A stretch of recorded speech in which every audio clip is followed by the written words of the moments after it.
So Shamea Morton is spilling all the tea about Kenya Moore.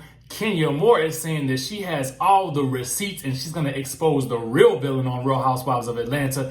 Dev Abney is now slamming Love and Hip Hop, and Safaree is on OnlyFans. Let's get into all of this. Well, he's a cutie pie. I might put him in Potomac. Okay, yes. Yeah, he can come right on to Potomac.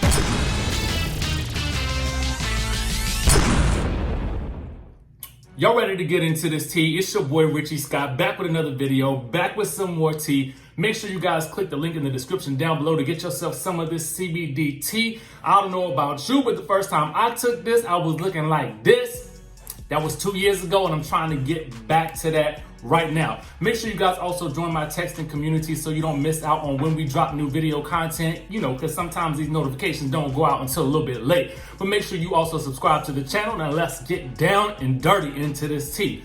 Okay, first things first. Y'all know about this whole situation with Porsha, Shamea, and Kenya. This whole thing came out of nowhere, okay? So it was at the March of Dimes event. Kenya Moore basically was talking about how, Shamea Morton had called her on the way to the hospital because her water had broke. Kenya was like, do you need me to come and get you? She didn't know what Porsha was. She thought she might have been working that day. Then in a scene later, Kenya is exposed by Porsha because Porsha says to Nene Leakes in a clip that Kenya Moore actually didn't even speak to Shamea until after Shamea had given birth. Shamea said that she was pissed, okay? This is what Porsha Williams told us. Shamea said that she was pissed because that conversation did not go down the way Kenya made it seem. But at the time, during the event, Shamea didn't even say anything. She just kind of laughed and went along with the story. So we all thought it was true. And I'm thinking to myself, well, why wouldn't you say something at the time? You want to make some good TV. Now that would make for some good TV right there. Okay, girl, your story is a lie. And I'm going to stop you right here dead in your tracks because it didn't go down like that. Now that would have been a real good storyline right there. But anyway, nevertheless, it didn't go down that way, So Kenya Moore basically came out on Twitter and she has some things to say about that whole situation. And she's disputing it. And she's kind of like, it did go down the way that I said it went down. And that's that on that, okay?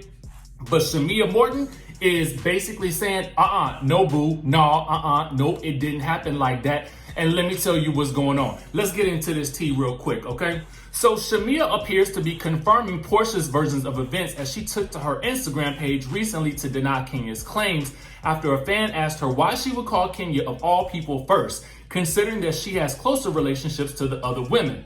So Shamea responded, now why would I do that? I've got a husband, parents, sisters, and BFFs. Just keep watching, okay? So, while Kenya has yet to respond to Porsha and Shamea's claims that she wasn't being truthful, she remains true to the idea that she was never trying to shade Porsha and Shamea's friendship. She clapped back at a fan on Twitter who implied that her intention by saying that you didn't have to take a shot when you were making your point. Now, Kenya responded and said, she called me, so that's a question for Shamea. I have nothing to do with their relationship. Clearly, they love each other. To infer that means I don't care for her. That's a reach, sweetie. Thanks for your input, okay? Now, I'm trying to understand what this whole situation is really, what's really going on here. Who called who, who's a liar, and who's not, okay? Now, I know that you guys sort of think that, Porsha might be doing a little flip-flopperization, but at the end of the day, Shamea is confirming it. So who are we, in fact, to believe? Miss Shamea and Porsha, or are we going to believe Miss Kenya Moore, okay? You guys let me know down in the comment section below because, anyway, it's still going down with Miss Kenya Moore and Nene Leakes, and Kenya Moore is claiming that she's going to be bringing receipts to the reunion to show exactly who the real villain is, all right? Now, I got word on the street that the ladies were not happy about having to do this reunion virtually, and honestly, we the fans probably weren't either, okay? Because they wanted to face each other face to face, but this is what the network has decided, so this is what they are gonna do, okay? Now, with Kenya Moore talking about she's about to bring some receipts to the table, I'm like, well, what you gonna bring, girl? So I'm gonna need text transcripts, I'm gonna need files, I'm gonna need emails, sent, dates, all kinds of things. And I'm gonna need her to flash these things on the screen so we can actually see what they might be, okay? At the end of the day, for me, if she's bringing receipts on Porsha talking about Nene Leakes, well, Porsha did that well enough throughout this season for us to understand that she was mad at your girl Nene Leakes, okay? And I'm sure Nene had plenty to say about her, but I don't know that Kenya Moore would have any receipts on that. But anyway, I'm gonna know what you guys think. What kind of receipts you think she about to bring? It's gonna be some text messages from Porsha, because if so, she could just release those on Instagram, kind of like Nene and Porsha did last year around this time too, okay? Again, let me know what your thoughts are down in the comment section below. Now I want to move on over to this whole situation with Love and Hip Hop and Miss Deb Apney. Okay, now you guys remember Miss Deb Apney? That's Waka's mama. She also used to do some managing of artists. I'm not sure if she still does it anymore. Okay, we all know that at one point in time she managed Nicki Minaj for a small period of time in Nicki Minaj's career. And she used to be on Love and Hip Hop Atlanta, okay, a couple of seasons ago with Waka and with Tammy. Now, this was sort of in the beginning of Love and Hip Hop, back when Jocelyn was on there. But anyway, y'all know that Waka and Tammy now have this show on WeTV, okay? So now that they got the show on WeTV, Miss Deb is basically speaking out on the Love and Hip Hop franchise and basically coming at the VH1, okay? All of that all together. Let's get into what she had to say, okay? So, she had this to say. She says the Love and Hip Hop Atlanta is very disgraceful for women, okay? She says it makes our men look horrible. I'm just not for it. I'm not for the drama like that, okay? Now, she was full of praise for WeTV, who she says portrays their stars more accurately, but she says the family's time with the VH1 show was not a positive one. She said they went through so much on that other show, they were a little resistant at first to be open, but by the end, it let people see who they are. People have perceptions of celebrities that they're not human, but it's not easy being a mom and a wife, an entrepreneur and singer like Tammy. I feel women can relate to a lot of her struggles. Now, ultimately, this is my thought on the situation. Okay, when you agree to put yourself out there on reality TV, you are agreeing to expose your life for whatever it is. Now, ultimately, if you got some foolishness going on in your life, then of course the cameras are gonna catch the foolishness. Now, at the end of the day, Waka and Tammy had a relationship that definitely seemed very Love and Hip Hop. And by very Love and Hip Hop, I mean it was very, tumultuous in terms of them trying to, work their way through their issues and stuff like that. And in my mind, I'm like, well, at the end of the day, VH1 and Love and Hip Hop simply, they helped, further them in their careers. I don't even think we would know who Tammy Rivera was if we didn't see this show. And now that we've seen this show, we know who she is. She can sell her fashion. She can sell her music. It makes it easier for us to understand who she is and not break out as such a new artist. And that's the thing that a lot of these reality shows do for people. Now, what you choose to give the reality show is your business. And if you give them foolishness, that's what the people are gonna see, okay? Now, I'm not saying that a lot of this stuff ain't scripted and made up and stuff like that, but what I will say is they can only really work with what you give them. And if you don't give them no reaction, if you don't give them the type of drama that they want, ultimately you will be phased out of the show.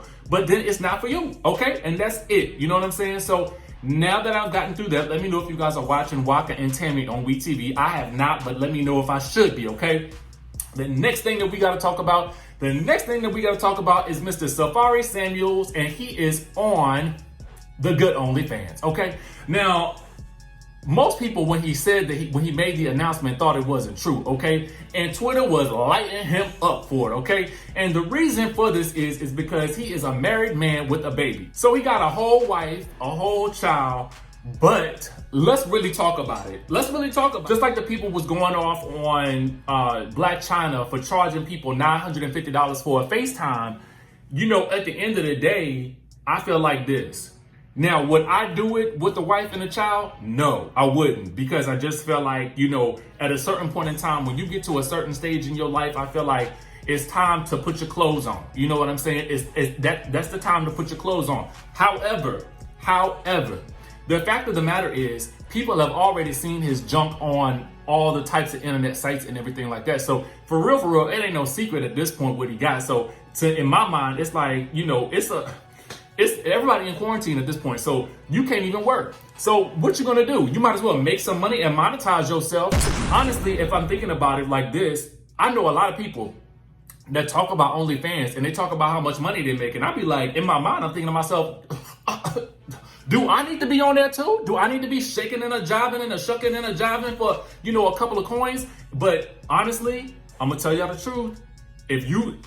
I'm not gonna judge this man. I'm not gonna judge him because I kind of feel like ultimately, I just think that we're in a period of time where people are taking matters into their own hands to make their own money, okay? And I'm not mad at somebody who has figured out a way to do that. And if you want to charge $9.99 or $20.99 or whatever you want to charge for the good people to see you shake your junk in front of the screen, then that's what you need to do.